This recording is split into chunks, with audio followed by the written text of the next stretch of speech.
guys, good morning. Oh, ako lang to, Charis.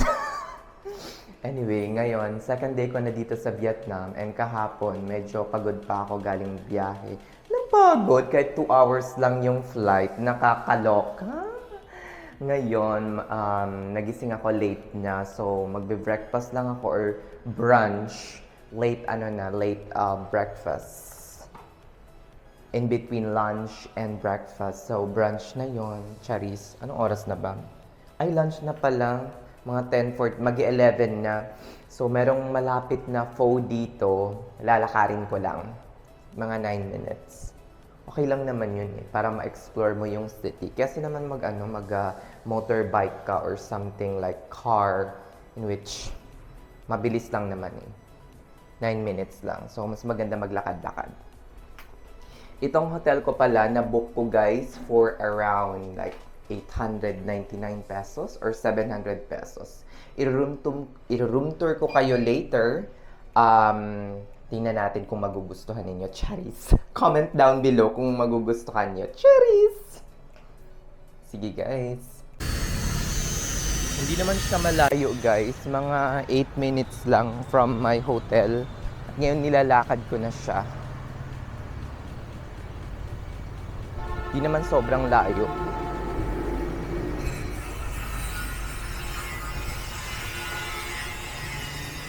Ang daming mga motor dito sa Vietnam guys, as in sobra, lalo na pag rush hour.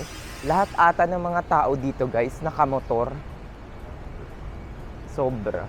Pero ngayon hindi nyo makikita masyado kasi nga 10 o'clock. Nakapark halos lahat ng mga motor. Hindi masyadong matao ngayon sa downtown. Hindi katulad pag mga rush hour, 5 o'clock o kaya 4 o'clock, ganyan. Sobrang daming motor guys, nagsisiliparan. Halos lahat ng mga naka-cover ng buong road mga motor.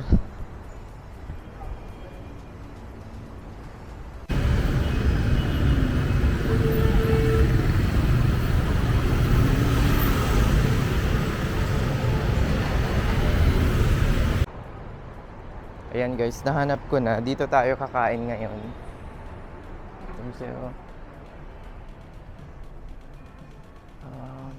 Stay here. Thank you.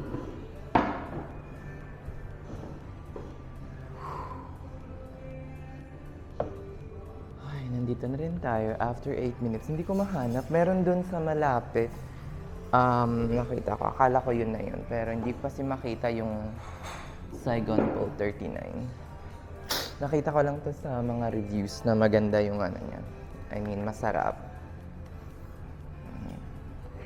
Order muna tayo.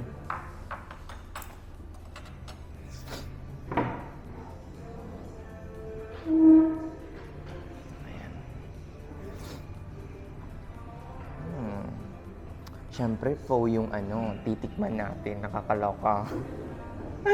Alangan naman umorder tayo dito ng pansit, di ba? Beef pho.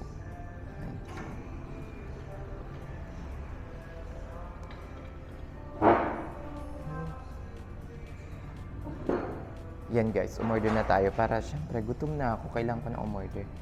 I want this one, beef pho. Yes. This is your bestseller? Yes. Okay. Yeah, okay. It has no pork? Yes, it has no pork. No pork. Stock is not pork? No pork lard? Yes. Okay, perfect. I want this one. One. Okay. Let's see. Meron pa ba silang Meron silang spring rolls, guys. Huh? Where? No? Okay. Banh mi. Do you have like a banh mi but the bun is like multi-grain or like for diet? The banh mi, but the bun is like multi-grain. It's not white bread. We only have the white bread. Oh, the white bread. Oh my god. No, take that. Stir fried bechamel. No, I don't want this. I think I'll only have that one and this one. I like this. Fries. Yeah, fried squid. Anything else? Is this? hmm That's expensive. Hold on. Egg banh mi. What is this egg banh? It's a What bun. is? Huh? It has 2 eggs inside. 2 eggs. Yes. Is this good? Ah, bun beef soup break. What is this beef? Braised beef combined with carrots, tomatoes, and coriander leaf. I think this one is better. Just cancel this one and I'll have this one. Okay. Okay. Anything else? No, just water for, Okay. For the drink. yeah, for the drink. Thank you, sir. Thank you. Wait for us a moment. Mhm. Ayun guys, yung phone, hindi naman kamahalan. Nasa 90,000. 90,000. Magkano kaya yun? 90,000. Ang alam ko, per US dollar is nasa ano lang siya. Nasa 1,000, ano to? 24,000 Vietnamese dong ang katumbas ng 1 US dollar. So, if 90,000 yun, siguro mga 2 US dollar lang yun. Tingnan natin. Let's convert it. 90,000 Vietnamese dong to USD. O diba, 3.70 US dollar lang. Nasa mga 200 pesos lang siguro ito. Dahil nakakaloka, ang mura. Meron pa akong in-order na 130,000 to USD. Diba, $5 lang. Magkano lang ang dami na nun, Day? 2 meal na yun, Day.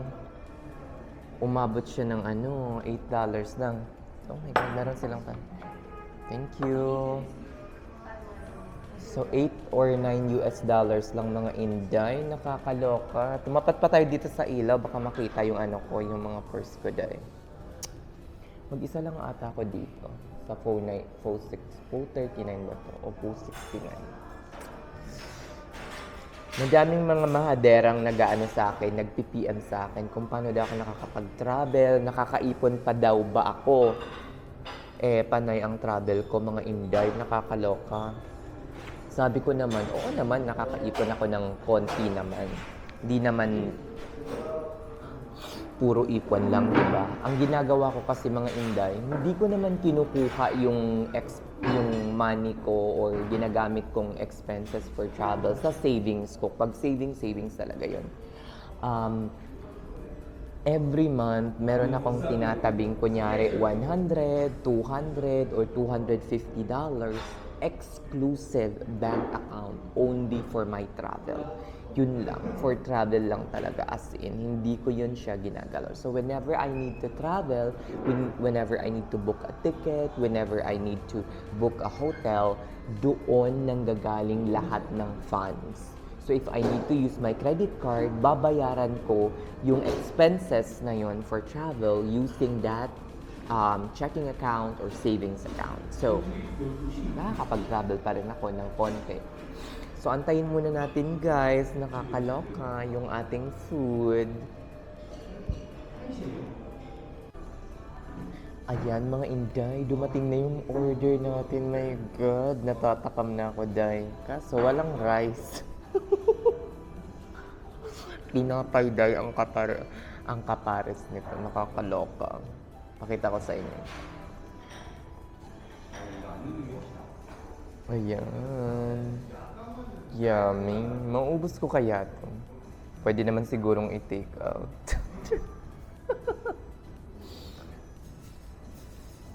Ayan.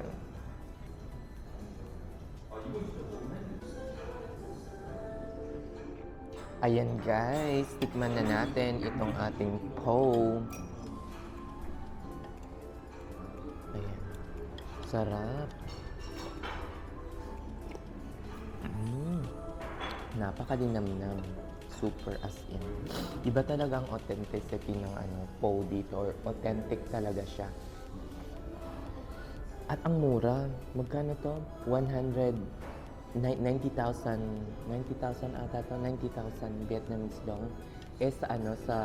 Sa US, nasa 16 or 20 dollars ang isa. Wala pa yung tip dahil hindi ka tatanungin kung ilang percent ang mo. I-add na lang nila yung tip nila dyan.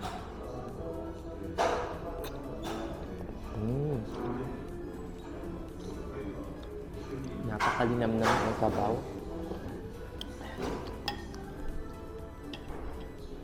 Okay na to, walang rice.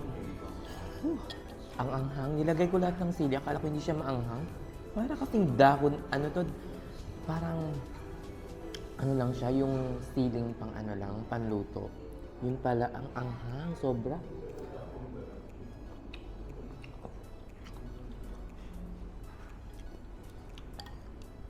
Sarap.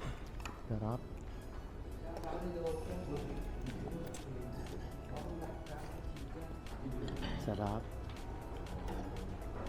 Ayan. Tikman naman natin tong isa. Itong brace na alisin ko yung sana nasabi ko na ayoko ng basil, no? Kasi ayoko ng basil. Alisin natin ko na. Ayoko kasi ng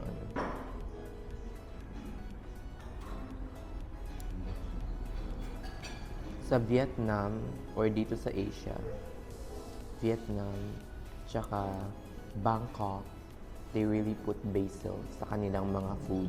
Pero ako, di ako masyadong fan ng basil. Ito. Medyo mahal to kaysa sa pho. Siguro nasa 120,000 Vietnamese dong. I think nasa mga 5 or 6 dollars to.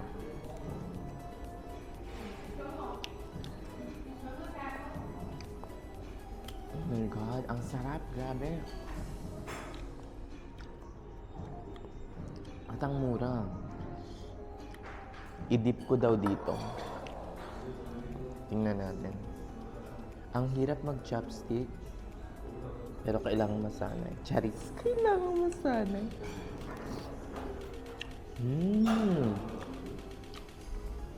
Oh my God, ang sarap.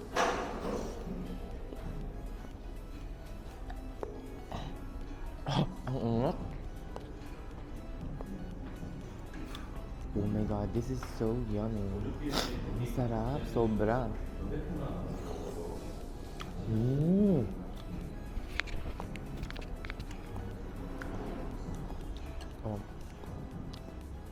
Ano naman natin pa. Kailangan daw, hindi ko nilagyan ng lemon. I-dip mo yung banh mi dito. Oh my God. Oh.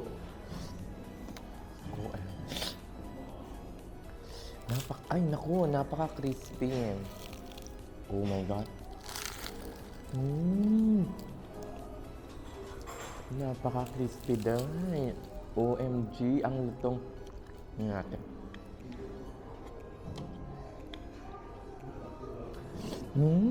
Napakasarap. Nakakaloka.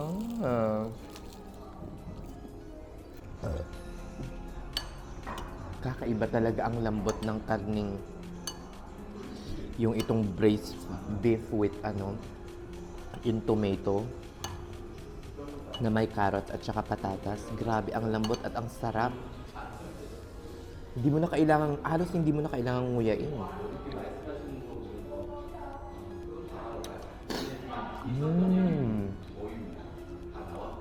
Yun nga lang, parang ang anghang niya dahil.